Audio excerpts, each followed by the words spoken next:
الله عليه وسلم تسليما كثيرا كثيرا أما بعد.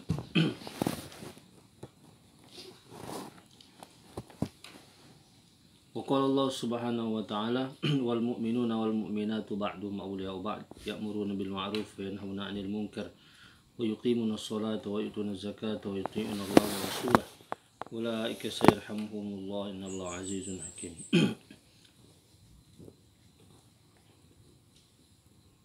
وقال النبي صلى الله عليه وسلم الدنيا متاع وخير المتاع مرأة الصالحة أو كما قال النبي صلى الله عليه وسلم.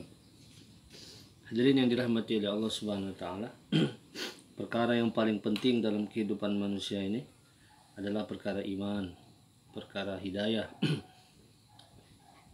Kalau dalam diri manusia ini ada iman, ada hidayah untuk menyempurnakan iman, ada amal agama dan ada usaha agama dalam diri manusia, maka inilah orang-orang yang akan mendapatkan keridhaan Allah. Dan orang-orang yang mendapatkan keridhaan Allah, inilah orang-orang yang paling beruntung. Waridwanu minallahi akbar. Dan adalah keridhaan Allah ini adalah yang paling besar. Paling besar-besarnya perkara. Paling besarnya perkara. Paling besarnya keberuntungan. Paling besarnya kebahagiaan.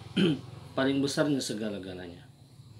Tapi manakala agama tidak wujud dalam diri seseorang, jauh dari amal agama, tidak sempurna amal agama, tidak buat usaha atas agama, maka manusia seperti ini akan mendapatkan kerugian. Walaupun dia memiliki dunia ini beserta isinya.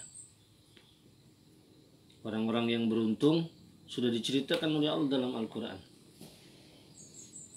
Cerita orang-orang terdahulu.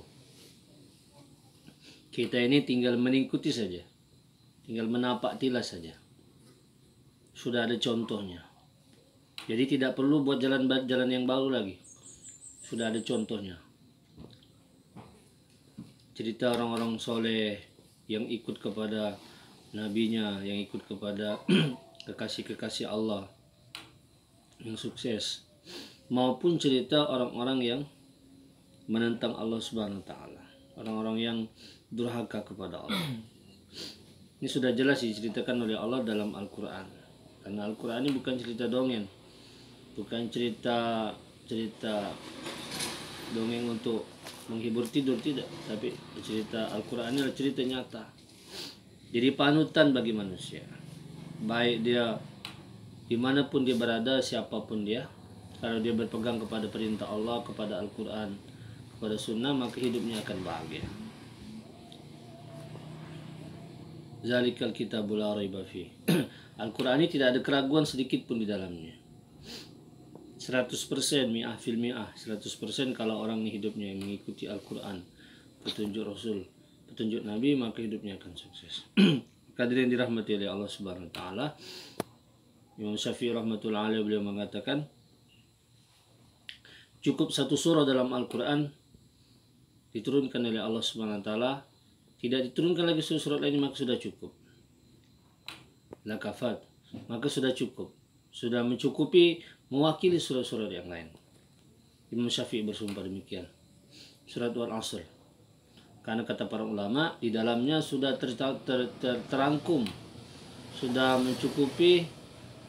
Kalau diamalkan oleh manusia siapa saja, maka Allah akan hadirkan kebahagiaan dalam hidup dia, agama yang sempurna dalam kehidupan dia. Wal asri innal insana lafi khusrin illa. Auzubillahi minasyaitonir rajim. Bismillahirrahmanirrahim. Wal asri innal insana lafi khusrin illa allazina amanu wa amilus solihat wa tawassaw bil haqqi wa tawassaw bis sabr. Demi waktu asar Allah Subhanahu wa taala bersumpah, innal insana lafi khusrin, sesungguhnya manusia dalam keadaan kerugian. Siapa saja, orang kaya, orang miskin, orang kota, orang desa, rakyat, pejabat, semuanya rugi. Wanita maupun laki-laki, semuanya rugi. Nah, katakan illal ladzina amanu, kecuali orang-orang yang beriman. Kecuali orang-orang yang beriman atau usaha atas iman.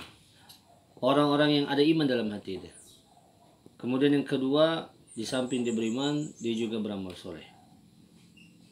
Yang ketiga, di samping dia beriman dan beramal soleh, dia juga watawassaw bil haq, mewasiati saat wasiat mewasiati dalam kebaikan. Dan yang keempat, wasiat mewasiati dalam kesabaran. Pertama iman. Hadirin yang dirahmati oleh Allah Subhanahu wa taala. Iman ini syarat yang paling penting untuk mendapatkan kesuksesan. Cerita-cerita Allah Subhanahu wa taala dalam Al-Qur'an menceritakan orang-orang ahli iman, baik laki-laki maupun perempuan. Ketika orang-orang ahli iman ini hidupnya berpegang teguh kepada iman, maka sukses. Istrinya Fir'aun laknatullah alaih, hidup bersama Fir'aun. Fir'aun orang yang ingkar kepada Allah Subhanahu wa taala, menentang Allah Subhanahu wa taala. Tetapi dia beriman kepada Allah. Dalam kerajaan yang kufur kepada Allah Subhanahu wa taala ada satu orang yang beriman kepada Allah. Maka Allah Subhanahu wa taala beri kesuksesan kepada dia. Ketika Allah Subhanahu wa taala Allah Subhanahu wa taala jelaskan dalam Al-Qur'an, wa masalul ladzina kafaru atau Fir'aun. Allah Subhanahu wa taala beri permisalan kepada orang-orang sebagaimana istrinya Fir'aun. Istri Fir'aunnya kafir kepada Allah, tetapi istrinya beriman kepada Allah. Ketika mati, Allah Subhanahu wa taala masukkan dia ke dalam surga. Sebaliknya, walaupun istrinya seorang nabi, Nabi Nuh, Nabi Lut, tapi Allah Subhanahu wa taala berpermisalan kepada manusia. Wa imra'atu Nuh wa imra'atu Lut kanata tahta 'abdaini min ibadina shalihaini. Di bawah naungan orang-orang yang soleh. Nabi Nuh, Nabi Lut ini orang-orang soleh, bahkan seorang nabi. Tapi ketika dia menentang perintah Allah, walaupun istrinya seorang nabi, maka dibinasakan oleh Allah Subhanahu wa taala. Dimasukkan ke dalam neraka oleh Allah Subhanahu wa taala. Hadirin yang dirahmati oleh Allah Subhanahu wa taala, iman ini adalah syarat. Istri Nabi pun kalau dia menentang Allah, bahkan anaknya pun menentang kepada Allah. Nabi Nuh, anaknya tidak beriman kepada Allah, dimasukkan oleh Allah Subhanahu wa taala ke dalam neraka. Maka imannya syarat pertama yang tidak boleh tidak. Bahkan orang yang mendukung, senang dengan dakwahnya Nabi, memfasilitasi Nabi dalam berdakwah, paman beliau Abu Thalib ketika mau meninggal dunia, dihadirkan Nabi beserta pembesar-pembesar Quraisy. Didatangkan di situ Nabi SAW. Orang-orang Quraisy duduk dekat Abu Thalib. Kemudian Nabi berada di depan pintu. Kemudian Abu Thalib berkata kepada Rasulullah, "Wahai Muhammad, ini kaummu telah menceritakan kepadaku begini dan begini, begini dan begini."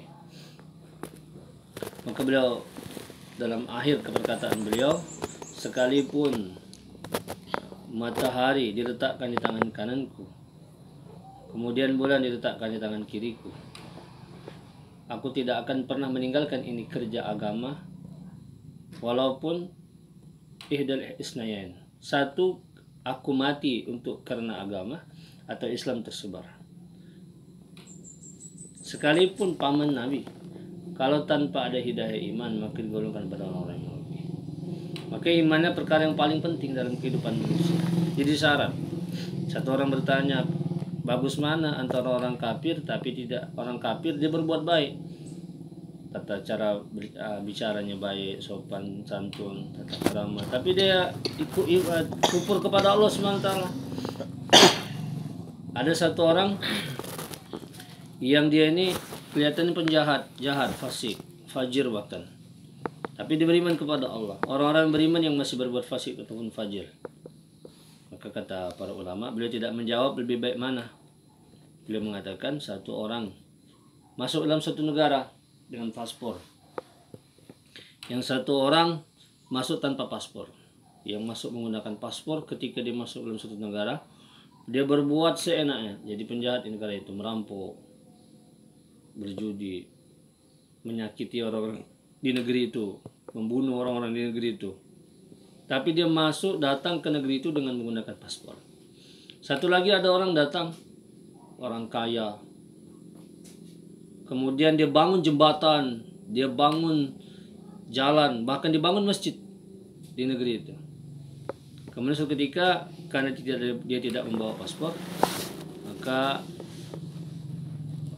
ditangkap juga, pendatang ilegal. Ketika diinterogasi, orang yang berbuat jahat pertama tadi, dia punya paspor. Walaupun dia ini berbuat jahat, membunuh segala macam, maka dia akhirnya dideportasi, juga dipulangkan. Kenapa? Didatang dengan keadaan resmi, pulang juga dipulangkan dengan resmi, dideportasi saja karena dia lengkap, ada paspor.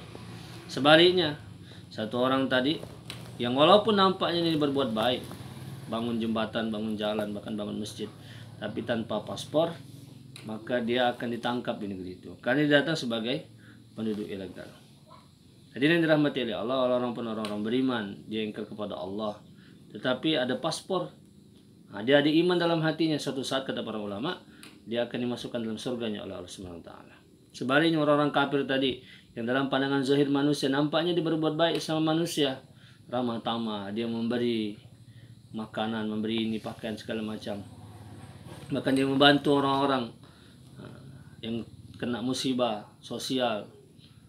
Pada hari kiamat, maka dimasukkan dalam neraka oleh Allah Subhanahu wa taala. Maka yang dirahmati oleh Allah Subhanahu wa taala, iman ini merupakan syarat utama, ya kan? Syarat utama untuk masuk dalam surganya Allah Subhanahu wa taala. Orang-orang kafir ini walaupun nampaknya baik, Allah katakan ulaikahum syarrul bariyah. Tetap mereka ini syarrul bariyah, seburuk-buruknya manusia. Orang-orang beriman, Allah katakan khairul bariyah, sebaik-baiknya manusia. Kalau orang kafir seburuk-buruk manusia, sedangkan orang-orang aliman sebaik-baiknya manusia. Orang-orang kafir ini tetap walinya orang-orang setan. Allahu waliyul ladzina amanu. Walinya siapa? Orang-orang beriman, Allah. Waliyul ladzina amanu yukhrijuhum minaz zulumati ilan nur. Sedangkan orang-orang kafir, waladzina kafaru awliya'uhumut tagut. Walinya siapa? Orang-orang kafir, orang-orang tagut walinya. Syaitan walinya. Maka iman ini syarat utama untuk orang sukses hidup di dunia dan hidup di akhirat. Kemudian yang kedua, di samping dia iman, dia mau juga buat amal soleh. Samping iman dia juga buat amal soleh. Dan iman semata, iman kembali kepada perkara iman. Iman ini perlu diusahakan lagi dan lagi, dipertahankan. Maka iman akan kekal dan terus meningkat dalam kehidupan manusia. Sebagaimana orang-orang terdahulu, keluarga Ammar bin Yasir, Sumayyah, istri daripada Yasir radhiyallahu anhu. Yasir radhiyallahu anhu begitu sudah tua, istrinya pun Sumayyah sudah tua. Abu Jahal datang, kemudian membunuh beliau, bahkan ditombak kemaluan oleh Abu Jahal laknatullah alaih. Beliau mempertahankan ini. Bahkan diceritakan satu wanita, orang pertama yang syahid karena Allah adalah Sumayyah radhiyallahu anha. Dari golongan wanita, orang pertama syahid dari golongan orang-orang beriman di golongan umat Nabi Muhammad SAW adalah wanita, itu Sumayyah radhiyallahu anha. Kemudian orang-orang yang pertama mendukung Nabi dalam perjuangan iman yaitu Ibunda Khadijah radhiyallahu anha. Wanita juga. Kenapa? Karena dia orang yang pertama kali menerima Nabi SAW dan wanita yang mendukung Nabi SAW dalam perjuangan dakwah. Ketika Nabi datang pulang ke rumah, Nabi dalam keadaan dingin. Dari Gua Hira mendapatkan wahyu, pulang ke rumah, maka ketika itu Ibunda Khadijah mendengarkan cerita dari Nabi. Nabi dalam keadaan dingin. Maka beliau memberikan support, memberikan semangat. Tidak mungkin Tuhanmu menyia-nyiakan kamu. Kamu ini adalah orang yang berbuat baik kepada sesama, menyambung tali silaturahim, menyantuni anak fakir, dan menyantuni orang miskin, menyayangi anak yatim. Sesungguhnya Tuhanmu tidak akan menyia-nyiakan kamu. Kemudian beliau langsung menyelimuti Nabi SAW. Nabi sabdakan, zamiluni, zamiluni. Selimuti aku, selimuti aku. Langsung diselimuti oleh Ibunda Khadijah. Ditenangkan oleh Ibunda Khadijah radhiyallahu anha. Dalam perjuangan iman pun Wanita orang-orang yang pertama yang mendukung Nabi SAW ada Ibnu Khadijah radhiyallahu anha. Wanita semata. Maka penting nih usaha atas iman dan penting iman dan usaha atas iman. Di samping kita beriman, kemudian usaha atas iman. Maka dalam Al-Quran disebutkan, ya ayyuhallazina amanu aminu. Hai orang beriman, berimanlah. Hai orang beriman, berimanlah. Ya ayyuhallazina amanu aminu kama unzila alal ladzina amanu. Ya orang beriman, berimanlah kamu. Kata para ulama, ini maksudnya taukid, penguatan. Kalau orang-orang beriman, tidak ada beriman lagi. Menguatkan imannya. Dalam sebuah hadis disebutkan, jadidu imanakum, perbaharui iman kalian. Perbaharui iman kalian. Jadidu imanakum. Wa kaifa nujaddidu imana ya Rasulullah. Bagaimana kami memperbarui iman kami ya Rasulullah? Aksiru min qouli la ilaha illallah. Perbanyakkan dakwahkan kalimat la ilaha illallah. Ini menunjukkan bahwa iman ini SWT, iman ini harus ada dalam diri manusia dan dia harus mesti diusahakan. Di samping orang ini beriman dan dia perlu usaha atas iman. Sahabat-sahabat imannya kuat. Siapa yang tidak kenal para sahabat? Imannya seperti gunung. Satu ketika satu orang tanya kepada Mu'az bin Jabal radhiyallahu anhu, atau kepada Abdullah bin Mas'ud radhiyallahu anhu, murid-murid mereka. Apakah sahabat ini bisa tertawa juga? Maksudnya bisa bergurau juga, bercanda juga? Ya, kata sahabat, ya, mereka ini bercanda juga, bergurau juga. Tetapi iman mereka ini tegap sebagaimana gunung. Tidak goyang sedikit pun. Bahkan ketika Abu Darda radhiyallahu anhu ditanya, bagaimana keadaan agamanya para sahabat? Ditanya oleh murid-muridnya. Alangkah baiknya, kata Abu Darda mengatakan, alangkah baiknya puasa kalian sepanjang hari itu sama dengan berbukanya mereka. Alangkah baiknya nilai puasa kalian itu seperti berbukanya mereka. Kemudian alangkah baiknya sholat malam kalian sama dengan tidurnya mereka. Berjaganya kalian sepanjang malam dalam sholat. Alangkah sholat malam kalian itu, kalau seandainya bisa ditukar dengan tidurnya mereka, maka lebih baik tidurnya mereka. Harta halalnya kalian, alangkah lebih baik sebagaimana harta subhatnya mereka. Walaupun harta mereka tidak ada yang subhat. Hadirin yang dirahmati oleh Allah Subhanahu wa taala, ini menunjukkan bahwa sahabat-sahabat ini imannya kuat-kuat, yakinnya kepada Allah. Walaupun ibadahnya para tabi'in, murid-muridnya sahabat, ibadahnya ada yang sepanjang malam, mulai pada isya sampai pada subuh. Kemudian ada yang mereka ini puasa setiap hari. Ada yang puasa mereka ini setiap hari. Puasanya setiap hari, ibadahnya sepanjang malam. Masya Allah. Tetapi tidak bisa mengalahkan kepada mana imannya sahabat. Sehingga kan Imam Junaid atau Syekh Abdul Qadir Al-Jani beliau mengatakan, kalau seandainya iman aku dibandingkan dengan imannya para sahabat radhiyallahu anhum majma'in, imanku sebagaimana debu yang ada di telapak kaki kuda mereka. Iman yang ada di telapak kaki kuda mereka. Begitu kuat iman para sahabat. Maka dalam kerja agama, usaha yang pertama kita usahakan usaha atas iman. Pertama kita beriman, yang kedua usaha atas iman. Watawasaw bil haq, saling menasihati dalam kebaikan, ini juga usaha atas iman. Kemudian yang kedua dia juga beramal dan usaha atas amal.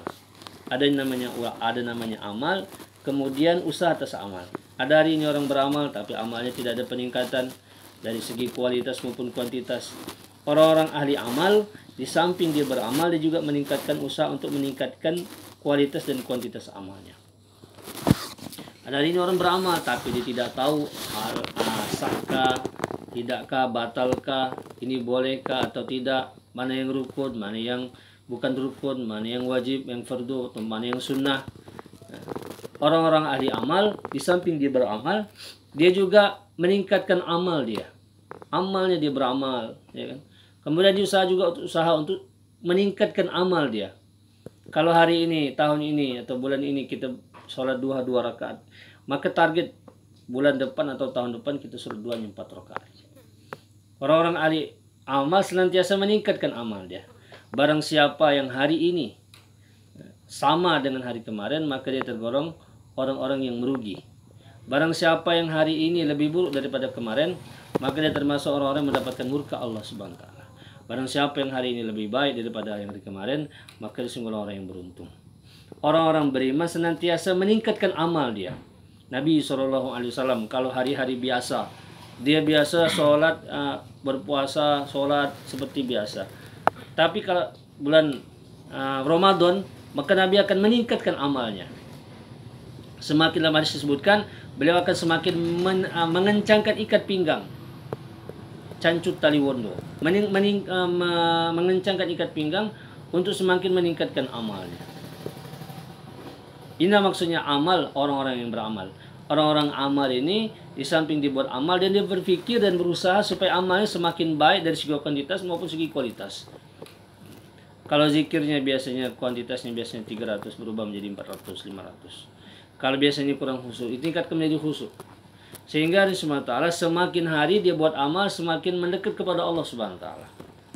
Bahkan Maulana Ilyas beliau mengatakan, rahmatullahi alaihi, seorang ulama Maulana Ilyas beliau mengatakan, salah satu orang dia berzikir tapi dalam zikirnya kelalai, dia buat lalai dalam zikirnya, maka dengan zikir itu bukan semakin mendekatkan dirinya kepada Allah, tetapi membuat dia jauh kepada Allah Subhanahu wa taala.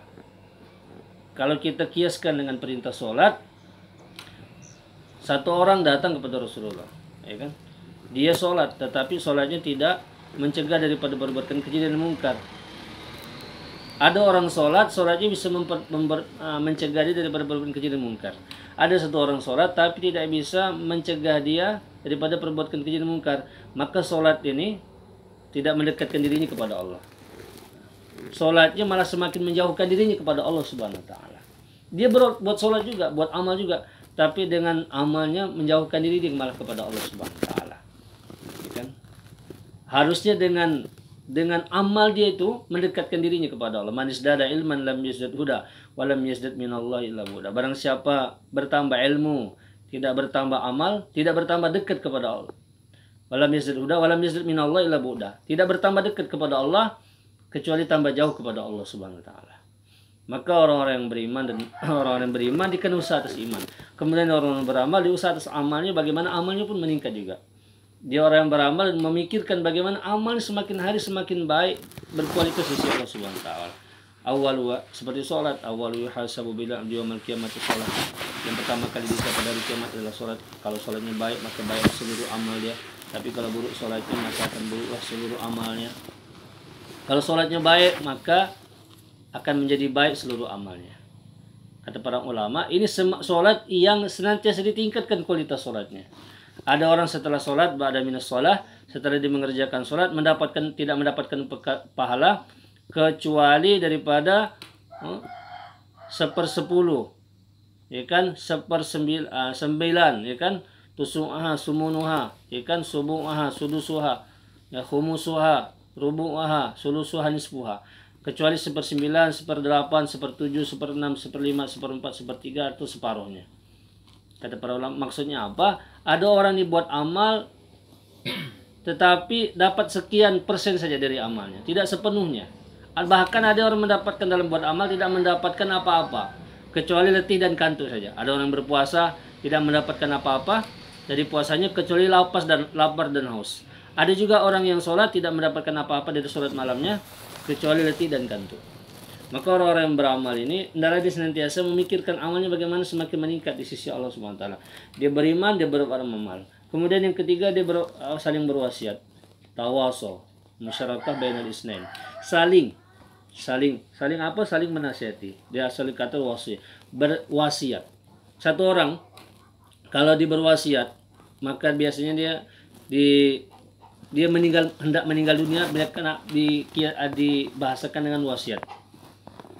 Ya kan? Kalau orang biasa mau meninggal dunia, maka berwasiat. Dan dalam wasiatnya dia tidak ada kepentingan apa-apa, dikumpulkan keluarganya. Dia akan mengucapkan kata-kata yang ikhlas dalam wasiat dia. Tidak mengandung tendensi niat-niat yang lain. Dia akan kumpulkan keluarganya, dia akan berikan nasihat-nasihat, wasiat-wasiat. Dengan sepenuh hati dia memberikan wasiat. Tanpa ada kepentingan dunia. Begitu kata para ulama dalam usaha dakwah, dalam menjalankan usaha agama. 2, tawaso, menasihati dan mau mendengarkan nasihat. Dia menasihati dan mau mendengarkan nasihat. Pertama dia mau menasihati, dan yang kedua dia mau mendengarkan nasihat. Sering sahabat datang pada Rasulullah, ya Rasulullah usoni, ya Rasulullah berikan padaku wasiat. Minta diberikan wasiat. Nabi pun memberikan wasiat, kan orang minta wasiat. Dan sahabat-sahabat yang lain juga kadang-kadang ada orang lain datang kepada mereka dan mereka memberikan nasihat. Maksudnya apa? Mereka mau menerima nasihat dan mau memberikan nasihat. Ada hari ini orang dia mau memberi nasihat saja tapi tidak menerima nasihat, maka ini ada yang kurang. Atau dia cukup saya dengar nasihat saja dari ulama, saya tidak mau memberikan nasihat, ada yang kurang juga. Maka dia mau memberikan nasihat dan mau memberikan nasihat dan mau mendengarkan nasihat. Tawaso, saling memberikan nasihat dan mendengarkan nasihat, memberikan nasihat dan mendengarkan nasihat. Orang seperti ini akan meningkat terus dalam beragama, karena dia mau mendengarkan juga dan dia memberikan nasihat juga. Apa yang didengarkan dari nasihat-nasihat para ulama, orang-orang soleh, disampaikan juga kepada orang lain. Tidak cukup itu, dia juga mau mendengarkan nasihat. Siapapun, kalau dipandang hak itu betul, maka dia terima itu nasihat dan dia amalkan.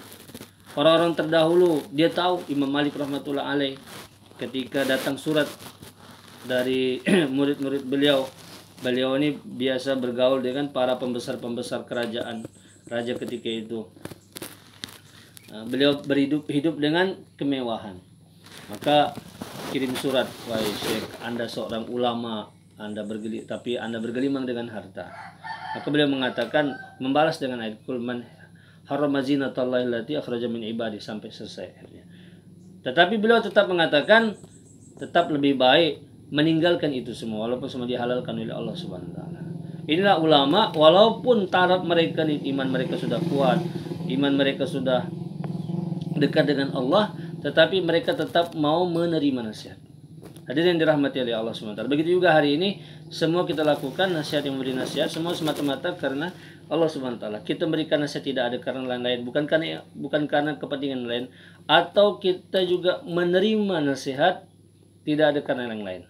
Kemudian yang keempat, watawassaw bis-sabr. Dia bersabar dalam mengamalkan agama, mengamalkan perintah Allah, usaha iman beriman dan usaha atas iman, beramal dan usaha atas amal. Kemudian dia usaha nasihat dan usaha atas nasihat dan mau beri nasihat, dan semuanya dikerjakan dengan sabar. Karena semua sabar ini tidak ada suatu amal yang bisa sampai kepada makomnya, sampai kepada kesempurnaan kecuali dikerjakan dengan kesabaran. Innama yufassawiruna ajrahum bighairi hisab. Hanyalah orang sabar yang pahalanya Allah SWT sempurnakan tanpa batas.